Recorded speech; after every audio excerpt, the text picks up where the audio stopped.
Alright guys, welcome to another video. Here in this video I'm going to just show a couple of things. Now, E-Dragons are one thing I'm going to be going over heavily for a little while due to the fact that they are a troop that does take some complicated measures, like certain bases just will never work with for E-Dragons and certain bases will work for nothing but E-Dragons. I shouldn't say that, for nothing but an E-Dragon attack. I have noticed and tried quite a few variations throughout the past couple of days, trying to get this video out for you guys. However, I will state that it took me a while to find what I would call a good attack for this, due to the fact that E-Dragons are a support troop, in my opinion. They're not supposed to be a primary troop. Now, if you're attacking a town hall below you, E-Dragon, just mass E-Dragons is an easy way to go, saying that they get such buffs each level that whenever you go up a town hall, the town hall below you won't be able to defend against your level of E-Dragons very well, and that's the way to get an easy or cheesy 3-star from a town hall below you. Or if you're having heroes upgrade, just go for just bring out some E-Dragons, because sometimes on some of these bases, especially with the current meta, a lot of the bases we see in wars are what you would be able to attack with an E-Dragon attack. So just real quick, I want to go up to one of the attacks that was shared. Yep, I knew it was already too late. Anyway, I have one I have done not too long ago that was actually pretty decent and worth sharing. I did not do this one very well, but I can point out a couple of things to perhaps help people with their E-Dragon attacks. Like you see in this one, if I would have scouted this out a little better, I probably would have taken out these top air defenses just to get those air sweepers out and do the earthquake damage on the Eagle artillery. Because this was a fast scout, I was just in random challenges. I took out these air defenses to do damage on the Expos and the Eagle artillery. In this case, if I probably would have went with the top one, it would have sped things up just barely, and probably just enough to where I actually could have gotten the 3-star on this one. It does come up a little bit short, but I just do want to point out the high spell value you can get with these earthquakes. A max earthquake spell has a large area of effect, so you can really take advantage of that. If the Eagle artillery is a ways away from the air defense, you can still get them both. Now with the log launcher, I'm able to come in here and get some hits out on that Eagle artillery. That was the main goal there, was just to get the log launcher and the heroes to be able to do a decent amount of damage to that bottom, or I should say the right side. Now, I've also seen people use log launchers in farming because they do damage to the collectors. At this point, I was spacing off until I dropped my queen. That's when I was like, wait, I didn't think about the rest of this base. So I looked over here and I noticed it was really condensed. I did notice that there was a 2 gap right between this gold mine and the barracks.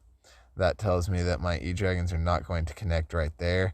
So as I was coming through here, I placed one on the outside, and then I placed one right there to clear out, do a lot of damage to that inner core. And I knew this E-Dragon here was going to probably go off to that building or this one. That being said, I dropped another E-Dragon to take care of these top 3, knowing there was another 2 gap up here. I put this E-Dragon, and I was kind of panicking because I needed another one for this one. If I was to do mass E-Dragons, it would have been a little better. I forgot what army I had. Never do that if you can. But in spreading the E-Dragons out, I see a lot of people putting them all in the same section, and that can be just as bad as not bringing enough, because if you bring them all at once, that Eagle artillery or just splash defenses in general, like the scatter shots, can do some serious damage to even higher level troops. This attack did go out kind of well, but like I was saying, you can see these air sweepers are doing a lot of work against my troops. And if I would have gone for the air sweeper takeout, I could have damaged the queen, and I probably could have just gotten a little bit more altogether. So I was just going for that, and you can tell this is pretty much the end of the attack. I don't like it when the E-Dragons group together because one of them will shoot, and if it destroys the building, then you don't get the bounce chain from any of the others. So it only works if you have E-Dragons grouped up. It works better if they're in an area with a lot of high hit points buildings, so they can all get their shots off. That's just what I've noticed, and I've seen a lot of people just failed to mention that. So that was just one of the attacks for that I wanted to show. I am going to go with a live one here just to show my basic farming army. I'm not going to be going through the clouds insane for this. I'm just going to be going basically off of one that looks that like it can be used for an example or somewhat type of an example. That one's baited. I can tell this one's baited as hell.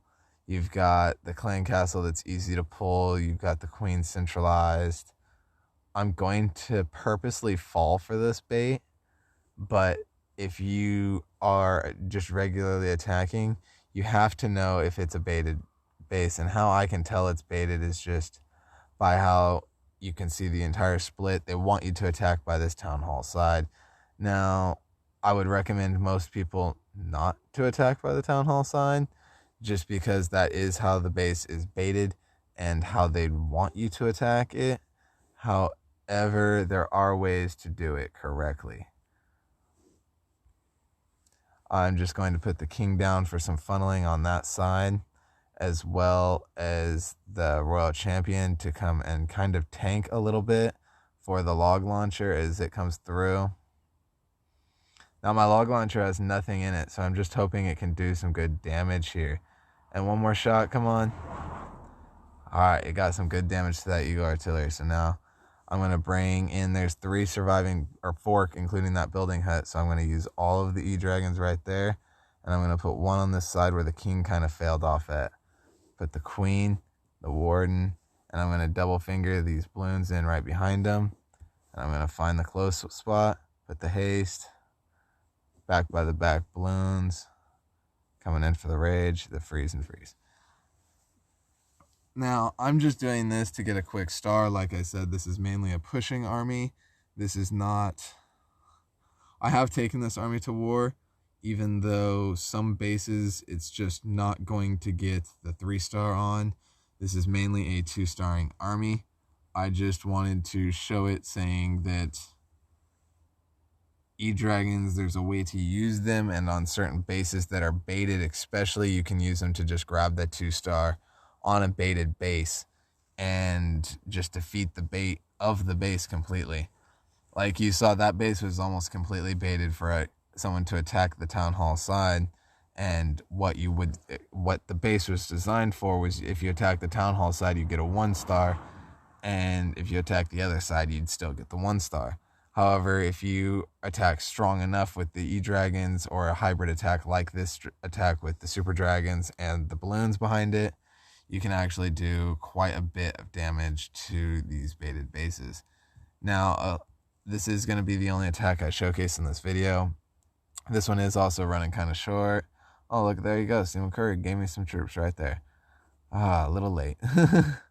Anyway, this is going to be a really kind of a shorter video because I'm going to be continuing on bringing E-Dragon attacks out to you guys. I'm probably going to be bringing some through during the CWL. I'm also going to be doing some live streaming on Twitch as well. I'll have the link to the Twitch in the description. If you're a part of the Discord, you can also find the link to Discord in the description. And if you're in the Discord already, you can find my Twitch there as well.